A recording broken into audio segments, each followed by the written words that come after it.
Bon. Fait qu'hier, j'ai pas fait de vidéo. Pour la simple et bonne raison que...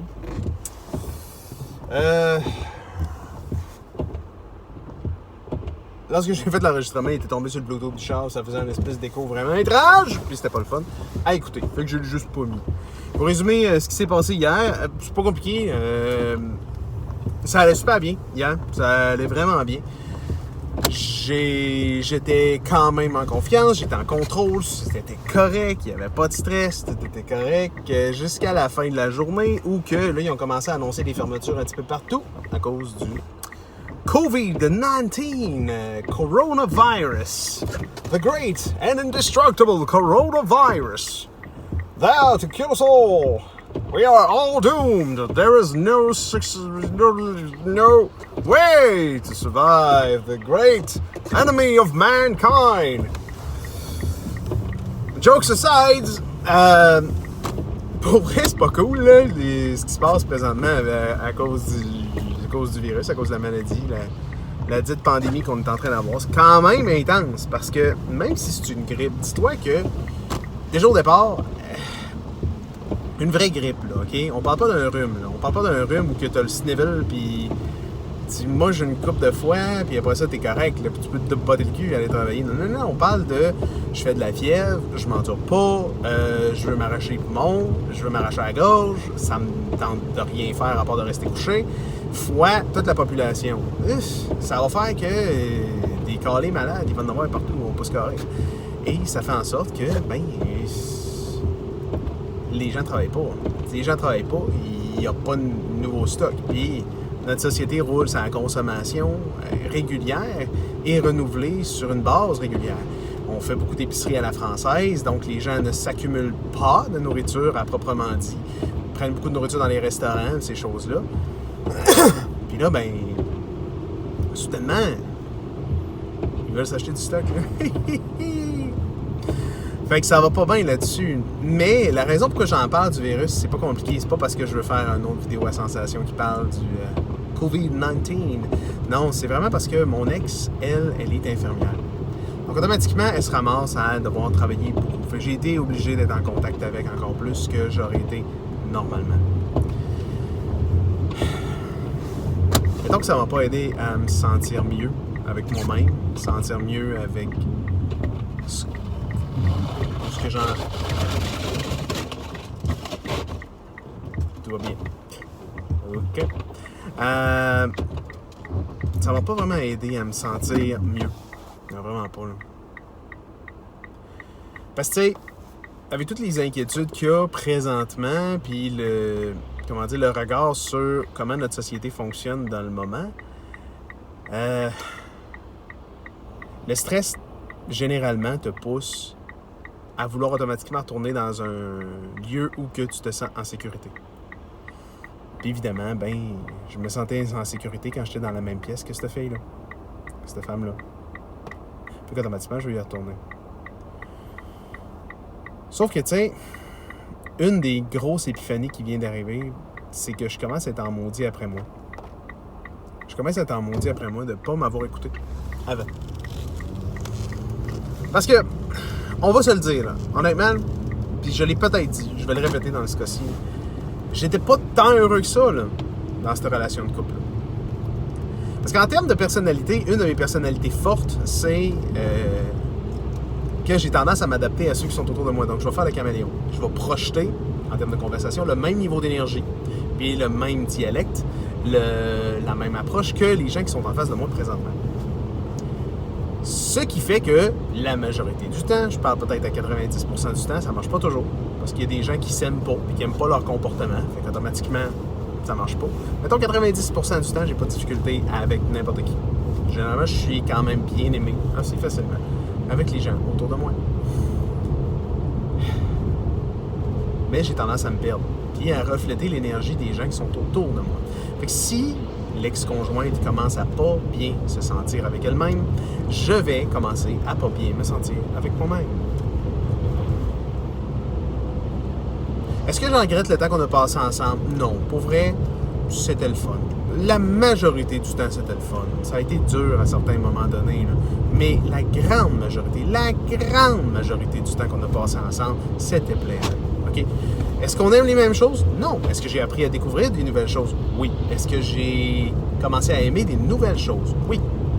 Est-ce que j'ai adapté mes habitudes générales? Est-ce que j'ai diminué la quantité de gaming que je faisais? Énormément. Est-ce que j'ai priorisé d'autres choses dans ma vie? Absolument. J'ai gagné énormément dans cette relation-là. Sauf que la chose que j'ai perdue, c'est moi. J'ai perdu mon âme là-dedans. Puis utiliser le mot âme, c'est large, mais c'est ça pareil. J'ai perdu mon âme à... Non, je vais y aller plus poétique. Il me semble que je file comme poétique. J'ai usé mon âme à coup d'exacto pour pouvoir me plier. Aïe aïe, crise de soleil.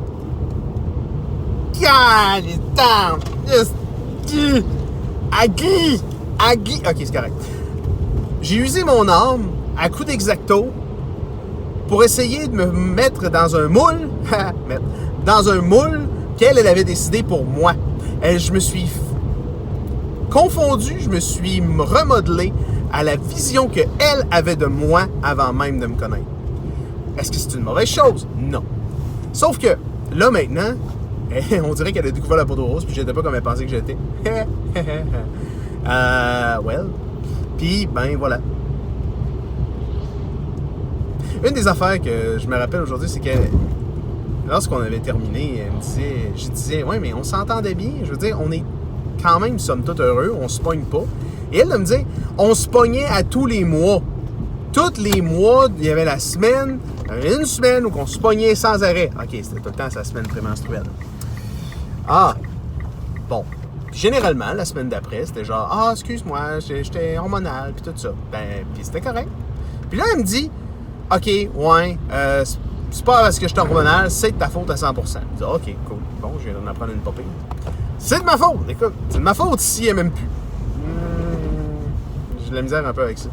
Tu sais, je pense, puis j'ai des pensées des fois qui me viennent en tête qui sont probablement pas vraies, puis qu'anyway, ça me sert à rien de penser à ça, tu sais. Des pensées du genre, puis ça, j'en parle pour les gens qui seraient dans le même bateau que moi, peu importe vous êtes qui, peu importe où ça va, tu sais, que, ben, était attiré par quelqu'un d'autre, ou physiquement, je ne l'attirais plus à cause que j'avais pris du poids, puis ça s'est fait, j'ai pris du poids, tu sais, je faisais de la bonne nourriture à la maison, fait que c'est sûr que je prends du poids si je mange ma nourriture, tu sais, à un moment donné. Puis j'avais des antidépresseurs, chose que, ben, c'est drôle. Depuis que j'ai changé de job, ben, la seule affaire qui me gossait, c'était d'être à la maison. Puis les enfants, tu sais, j'avais changé, supposément. Moi, c'est ça. Moi et toute ma famille, on a des tempéraments colériques à côté dans le tapis, là. Je veux dire, on a tendance à se fâcher, puis ça paraît dans notre face. Ça paraît là. Je veux dire, quand tu me dis de quoi qui m'irrite, ça fait vraiment un gros... Je suis en crise après ce que tu m'as dit, mais je t'envoie pas chier parce que je t'aime. Mais tu comprends que ici, ça dit que je suis en crise. Ça le dit, c'est ton néon, ça flash. Là.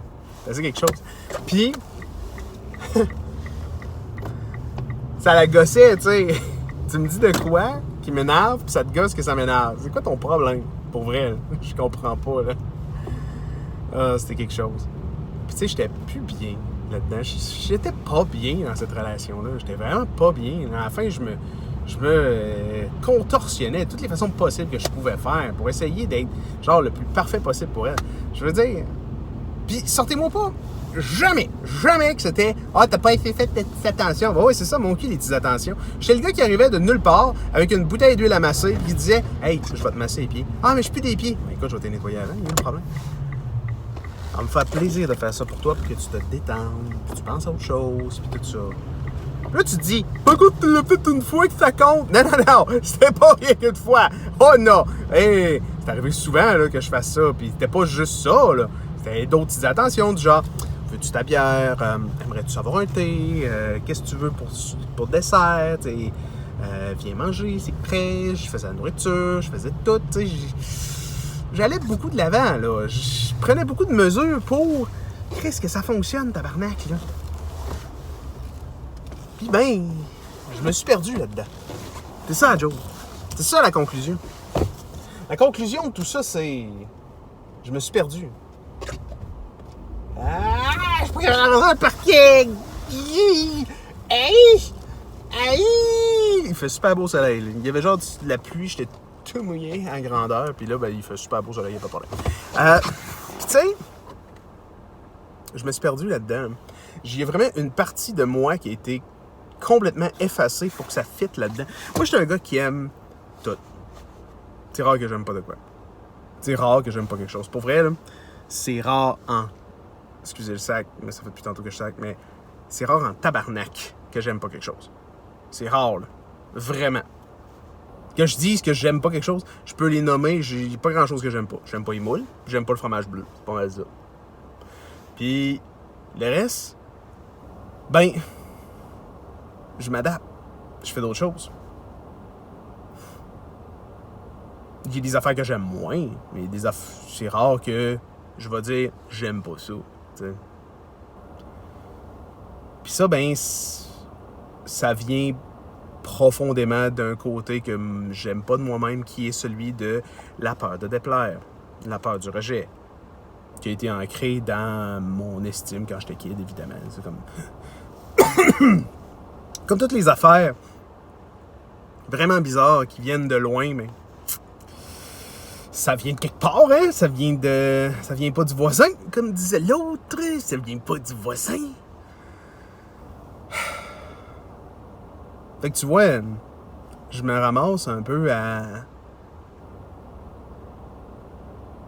C'est ça. Je me ramasse à... Je me ramasse les culottes baissées devant une opportunité, devant quelque chose que je voyais venir, que j'ai essayé de prévenir complètement inconsciemment. J'ai essayé par tous les moyens d'arrêter puis de refuser de regarder le mal en pleine face. Puis la vérité, c'est que je me cachais, c'est que j'étais pas bien avec cette fille-là. Puis je l'aime, là, je veux dire, ça change pas, là, je l'aime. Je l'aime d'un amour inconditionnel, là. C'est un amour qui pourrait me faire n'importe quoi, puis je l'aime encore. T'sais, encore aujourd'hui, je l'aime, tu sais. C'est mon côté sadomaso, là. Tu sais, je l'aime. Je l'aime encore aujourd'hui. Il y a beaucoup d'amour envers moi, tu sais. Voyons. Qu'est-ce que c'est ça, normal? Mais COVID, ça y est, je suis malade, c'est fini.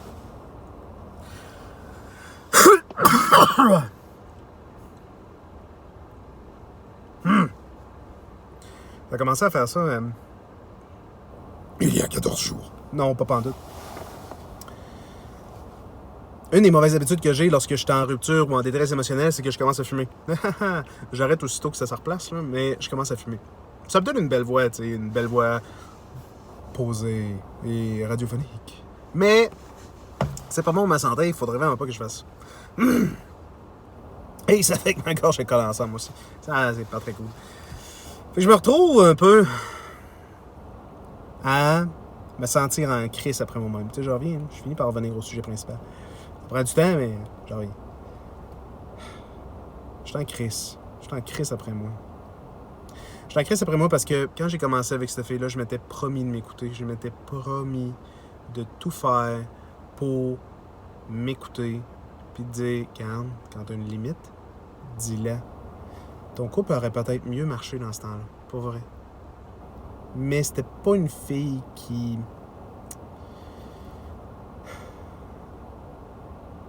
pouvait accepter ses torts tout le temps. Puis peut-être que mon choix de mots est pas adéquat dans ça. Parce que quand je dis qu'elle ne sait pas faire d'autocritique, c'est vrai puis pas en même temps. C'est qu'elle a une excellente autocritique d'elle-même pour certaines choses. Sauf qu'elle a aussi, en contrepartie, dans son, on va dire, algorithme, dans sa programmation, elle a un côté d'elle-même qui fait en sorte que si, admettons, elle est sûre et certaine qu'elle a raison, elle va se défendre bec et ongle, quitte à faire du mal autour d'elle.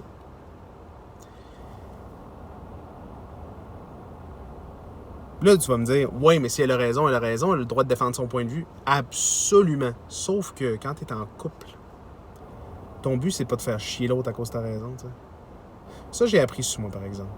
Ça, j'ai appris énormément sur moi. Si j'avais tort, j'ai appris à vivre avec mes torts. J'ai appris que je peux pas avoir raison tout le temps, puis que la majorité du temps, la moitié du temps, j'ai tort. Puis c'est correct. Bon, est-ce que c'est vraiment vrai que la moitié du temps, j'ai tort? Probablement pas. Dans ma tête, non. Non, définitivement pas. Parce que je suis pas cave. Je suis pas un hostie de cave. Non, vraiment pas. Je suis quand même quelqu'un de raisonné. Je suis quand même quelqu'un capable de voir ses qualités. Je suis capable de voir mes défauts aussi. Un de mes gros défauts, c'est que je vais trop vite dans ce que je fais. Je vais beaucoup trop vite. À cause que je vais trop vite, je prends pas le temps de vivre chaque étape de vie qui passe devant moi. Fait qu'une des choses que j'ai envie de faire présentement, c'est de rapidement me remettre sur le marché. Rapidement me remettre sur le marché, rapidement me repogner nos blondes, rapidement recommencer une vie. Rapide. Non. Je pense que l'heure est au repos. L'heure est à la reconstruction. Puis la reconstruction, ça se fait pas du jour au lendemain. Ça se fait pas en une semaine. Surtout pas parce que ça fait bien rien qu'une semaine qu'on est séparés. Puis en une semaine, la catastrophe est pognée. Les garderies sont fermées. Faut s'organiser. Faut qu'on se parle. C'est super.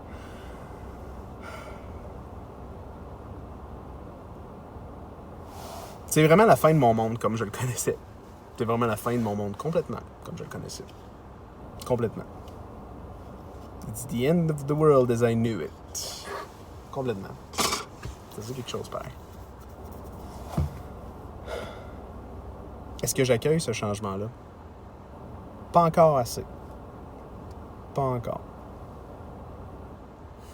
Je me sens pas encore vraiment dans un état d'esprit qui dit que je me sens...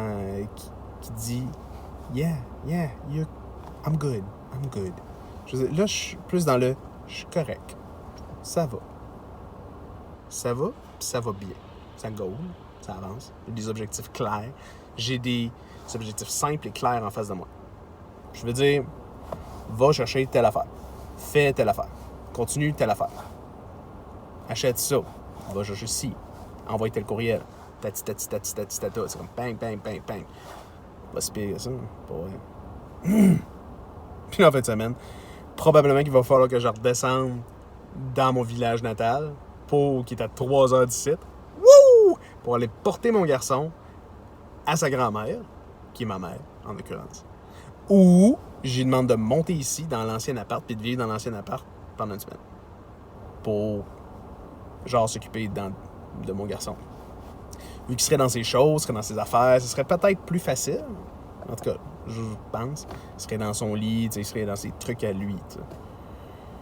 C'est pas qu'il n'est pas confortable ici. C'est juste qu'il n'y a pas vraiment son spot. Ses affaires. C'est pas encore fait. On est en train de le faire, mais c'est pas encore fait. Il faut que je raménage la chambre. Puis c'est pas facile quand les enfants n'ont pas d'école. Les enfants n'ont plus d'école. Fait que là, ils sont à la maison et ils font le bordel au fur et à mesure que tu ramasses. Oh, ça va bien. Ça va muy bien. Fait que je crois que je vais faire un petit exercice maintenant. Je suis très reconnaissant. Très reconnaissant de la manière que ça se passe présentement. Très reconnaissant. Parce que ça me permet d'être heureux avec moi-même. Ça me permet de voir mes aptitudes, ça me permet de voir ce que je suis capable de faire. Ça me permet de catcher que non, je suis pas un cave. Non, je suis pas un salaud. Non, dans cette histoire-là, c'est moi qui est le gentil. Là. Dans cette histoire-là, j'ai rien fait de mal. Pour vrai, la personne qui a fait le plus de mal, c'était pas moi. Peut-être que j'aurais pu être meilleur. Peut-être. Mais des relations, ça se joue à deux. Puis à la fin, je jouais single player. Je faisais tout seul. Puis je m'en venais pas pire. Fait que c'est un duo là, hein? Fait que le duo, si tu m'aides pas à jouer, puis que tu décides de dire « Je me repose, puis je me remets en question tout seul », c'est sûr que tu vas tomber à la conclusion que tu cherches. Hein, Chris, tu t'attends à quoi? Tu te remets en question sur ton couple,